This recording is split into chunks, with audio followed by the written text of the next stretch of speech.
Babu Gariki a very, very hearty welcome and requesting you to please speak a few words, sir. రాక్షసి నమస్తే విజయవాడ. మామూలు కాదయ్యా మీరు. మొత్తానికి విజయవంతంగా పెద్ద టీంని తీసుకొచ్చేశారు. రామ్ చరణ్ తీసుకురాగలిగారు. మెయిన్లీ థ్యాంక్స్ టు ఎంపీ గారు. ఇంత షార్ట్ టైంలో ఇంత చాలా బాగా ఆర్గనైజ్ చేసినందుకు వీఆర్ వెరీ వెరీ హ్యాపీ. 1962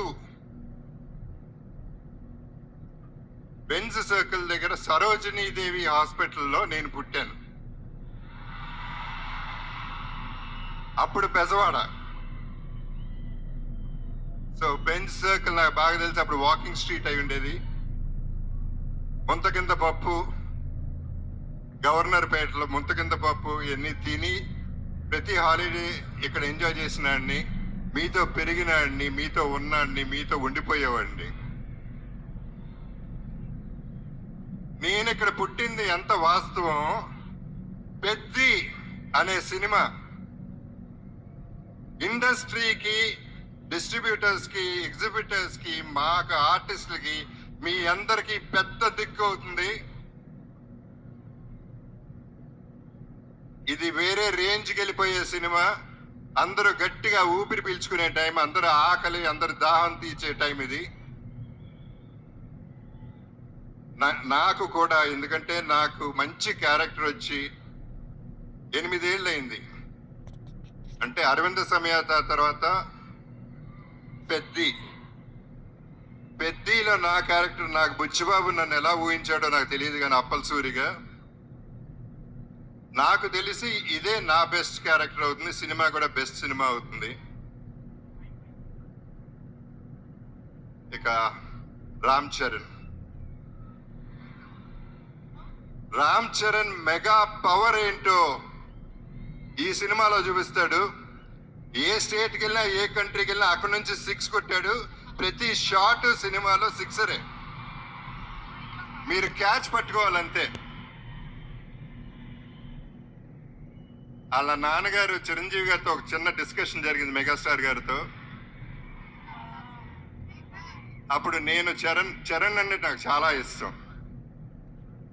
నేను మాట్లాడుతూ ఎంత ఎదిగిపోయాడండి అని చెప్తా ఉంటే ఆయన ఒక మాట అన్నారు.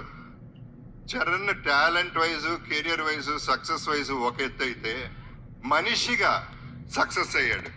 ఒక మంచి మనిషిగా.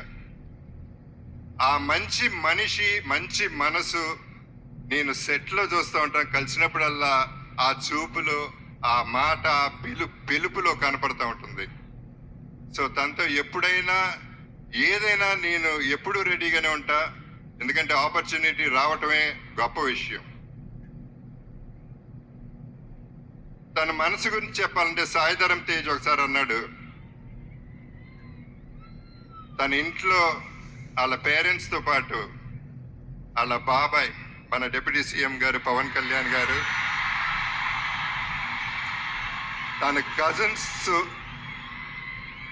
అందరితో చాలా ఆప్యాయంగా ఉంటాడు. చాలా సరదాగా అల్లరి చేస్తూ కలిసిమెలిసి ఉంటామని చెప్పాడు. చాలా సంతోషం.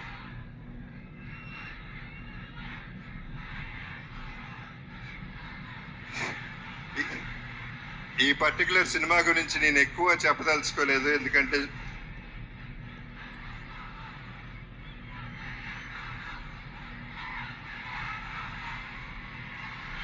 ఓకే,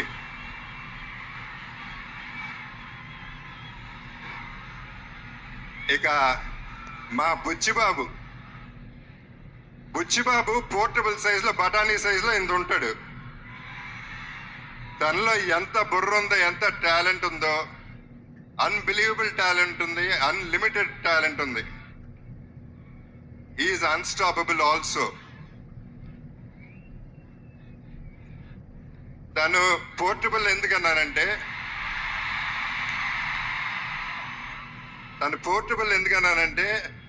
ఇలా ఉంటాడు, అందరు సంకల్లో దూరిపోతూ ఉంటాడు, చాలా ప్రేమగా ఉంటాడు. ఆ పోర్టబుల్ సెట్ని ఎక్కడ కావాలంటే ప్రతి ఇంట్లో ప్రతి గుండెల్లో చేర్చేసుకుంటారు. అసలు వదిలితే సంకెక్కేస్తాడేమో అటువంటాడు. దాని ప్రతి క్యారెక్టర్ డిజైన్ చేసిన విధానం అద్భుతంగా ఉంటుంది. మీరు చూస్తారు సినిమా, నేను ఎక్కువ చెప్పవసరం లేదు. మీ అందరికీ అన్ని బాగా తెలుసు. రెహమాన్ గారి గురించి అప్పుడు